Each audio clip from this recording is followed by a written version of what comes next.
Le livre de Smart Job, je propose de découvrir la couverture. Je trouve le titre assez génial. Du fond de la classe au devant de la scène. On voit bien évidemment le parcours et le chemin parcouru par Aline Peugeot, qui est notre invitée et qui est l'auteur de ce livre. C'est son deuxième livre à Aline Peugeot. Bonjour Aline. Bonjour Arnaud. Je suis très heureux de vous accueillir parce que ce livre est vraiment est une claque, parce que vous êtes très cash.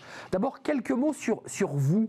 Sur votre histoire. Vous êtes conférencière, vous faites des conférences TEDx, vous avez une notoriété.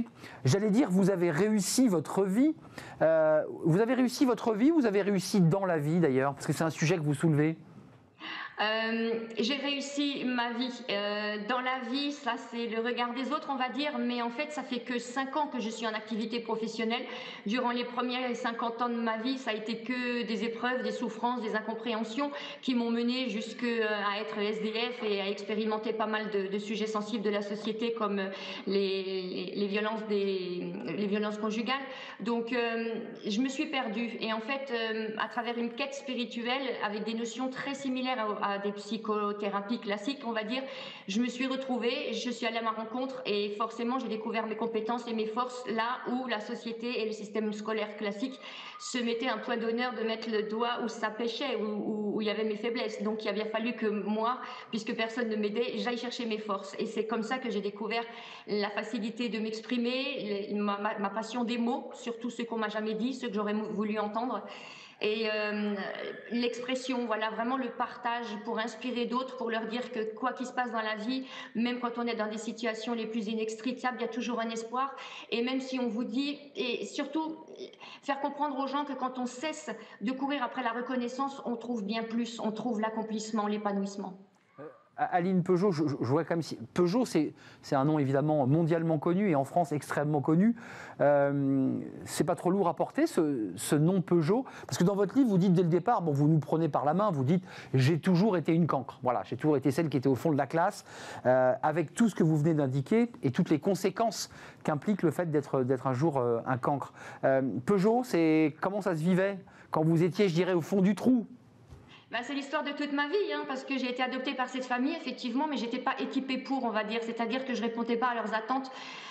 Dans cette famille bourgeoise, quand on est une femme, pour s'excuser d'être une femme, au minimum, on a un QI énorme, et c'était pas mon cas. J'avais des facultés cognitives très faibles, j'ai d'autres intelligences, évidemment, et ça n'a pas contribué à ma réussite, et on avait énormément d'attentes envers moi, et j'ai pas pu y répondre, donc c'est aussi ça qui m'a fait couler, qui m'a mené au fond du gouffre. Voilà, ça a été très lourd à porter, Peugeot, parce que ça apporte beaucoup de convoitises, beaucoup d'attentes, comme je vous ai dit, et ça fausse les rapports, et il y a beaucoup de préjugés, d'étiquettes qu'on vous met dessus, donc ça aide pas non plus à être entendu, à être écouté. J'insistais, je vous posais cette question par rapport à votre nom, parce que j'ai le sentiment quand même que ce qui vous a fait descendre en enfer, et vous êtes remonté depuis, vous vous tenez droite et vous êtes épanouie, vous êtes une femme heureuse, c'était finalement ce décalage entre les attentes qu'on attendait de vous et ce que vous étiez vraiment à l'intérieur de vous-même. Mais tout à fait, personne n'avait envie de voir qui j'étais, parce que pour eux c'était catalogué rebelle, puisque je répondais pas à leurs attentes. Donc j'étais rebelle, j'étais marginale, j'étais le vilain petit canard dans la famille, voilà, celle qui détonnait, celle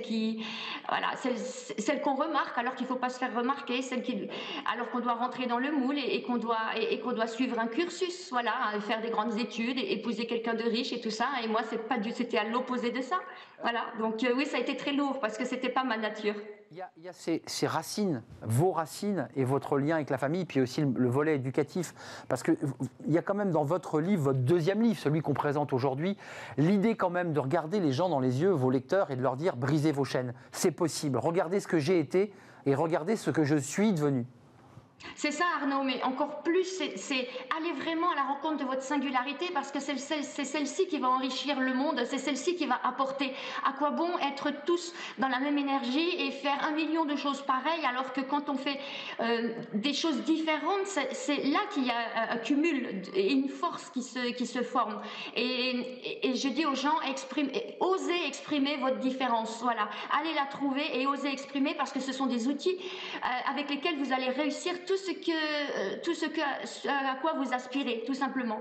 Juste, Aline, c'est important parce que je laisse le lecteur, je ne veux pas prendre votre livre et en lire les meilleures pages, parce que je le laisse découvrir ce livre, parce que c'est très bien écrit, il y a une vraie poésie dans ce que vous racontez, c'est parfois tragique. À quel moment ça bascule? À quel moment vous commencez à, j'allais dire, basculer dans un autre univers où vous dites, ça y est, je suis en train de relever la tête, je suis en train d'être moi-même? J'ai toujours été moi-même, en fait, et c'est bien pour ça que j'ai tellement souffert, parce que je me suis confrontée à un monde qui était à l'opposé de mes valeurs intérieures. Par contre, à un moment, il est arrivé où j'en pouvais plus, la corde allait casser. Donc, soit je cessais cette vie d'une manière radicale, soit je cessais de la voir autrement. Et j'ai choisi de la voir différemment. Et c'est là que la physique quantique et pas mal d'autres notions sont venues à ma rescousse et m'ont fait comprendre qu'en fait, plus on focalisait sur ce qui nous déplaisait, plus on le faisait exister, et puis qu'il suffisait de porter son regard à côté, et qu'à côté, c'était libre de construire tout ce dont on avait envie, tout ce qui correspond à nos valeurs et à notre monde idéal, on va dire. Et je pense que j'ai construit mon monde idéal et je le transpire, voilà. C'est tout simplement à travers mes écrits, mes conférences, mes formations, où j'accompagne les gens à aller à la rencontre d'eux et les vies se transforment, se métamorphosent comme moi je me suis métamorphosée, dans le sens où je suis quand même restée moi-même, mais maintenant c'est d'une façon épanouie, accomplie. Et quel lien vous gardez avec votre famille, justement, avec ce nom que vous portez et qui est très lourd à porter, on vient de l'entendre? Je suis très fière maintenant de le porter. J'ai jamais été très très proche d'eux, mais je pense que quelque part, à ma façon, je fais honneur à cette famille, parce qu'il ne faut pas oublier que la famille Peugeot était très dans l'humanitaire au début et apportait beaucoup aux gens, et c'est ce que je fais. Donc je pense être dans la lignée finalement. Avant de nous quitter, Aline Peugeot, à travers ce livre, qu'est-ce que vous aviez envie de dire? Quel était le message que vous envoyez aux lecteurs et à ceux qui nous écoutent en ce moment?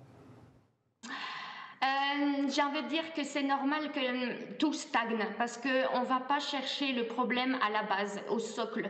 On va chercher dans les effets, mais on ne va pas gratter un petit peu la cause, et que tout est à reprendre depuis le début.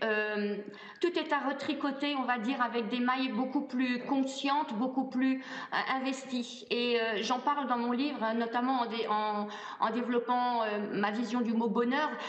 Rien que dans les mots bonheur, réussite et succès, les définitions ont été totalement dénaturées. Elles sont devenues plus culturelles que véritablement naturelles. Donc les gens n'osent plus aller vers la réussite, n'osent plus envisager le succès, parce que c'est pas bien, parce que c'est pas pour eux. Il y a une séparation dans notre société, voilà, et j'aimerais rassembler.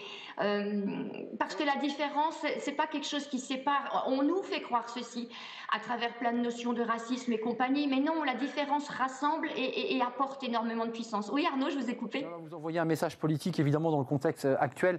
Aline, ça a été quoi votre bonheur du jour? Parce que ce qui est important dans ce que vous dites, c'est que c'est le bonheur consumériste qu'on nous vend, c'est le bonheur de l'objet, de la consommation, de la possession. C'était quoi votre bonheur, voilà, aujourd'hui?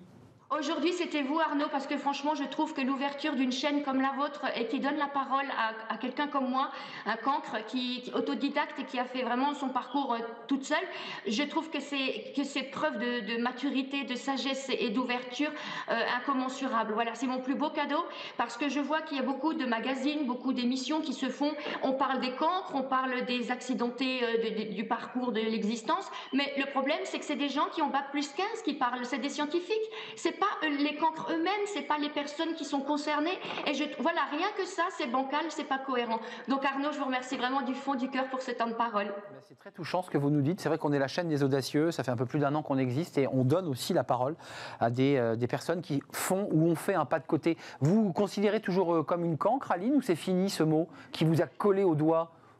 Alors j'ai beaucoup entendu sur mon parcours, mais apparemment, Aline, tu es quelqu'un qui a un haut potentiel. Mais je dirais pas que j'ai un haut potentiel, simplement je l'ai découvert et je l'utilise, et je pense qu'on est tous des hauts potentiels à partir du moment où on aime ce qu'on fait. Voilà. Mais cancre, oui, si vous me parlez mathématiques, si vous me parlez mémoire, pure mémoire, je suis incapable d'enregistrer une simple poésie, mais j'ai d'autres façons de mémoriser, mais surtout les sujets qui me plaisent. En fait, quand tous mes sens sont nourris, je suis capable de me dépasser. Mais donc oui, je pense quand je vois mon dernier fils qui a 15 ans, dans le système scolaire, comment ça se passe, ça n'a pas changé depuis 30 ans. Donc oui, je pense que je suis encore une cancre si j'allais à l'école aujourd'hui. Une rebelle et une cancre, du fond de la classe et au devant de la scène. On voit le parcours accompli, l'accomplissement d'un cancre, écrit par Aline Peugeot, qui était notre invitée dans le livre cette semaine de Smart Job. Merci d'être venue dans notre émission, Aline. Et puis j'invite tous les lecteurs à se pencher sur votre livre, parce que c'est une leçon de vie que vous donnez aux lecteurs. Merci beaucoup, Aline. Merci du fond du cœur, à vous. On fait une courte pause, si vous le voulez bien, puis on va s'intéresser au débat d'actualité. On va revenir à l'actualité avec un mot, le pouvoir d'achat. C'est le sujet de la semaine. On va parler pénurie de main-d'œuvre, puis on parlera aussi de ce plan de formation à 1,4 milliard en direction des salariés et des chômeurs de longue durée. Voilà le thème. On fait une courte pause et on retrouve mes invités.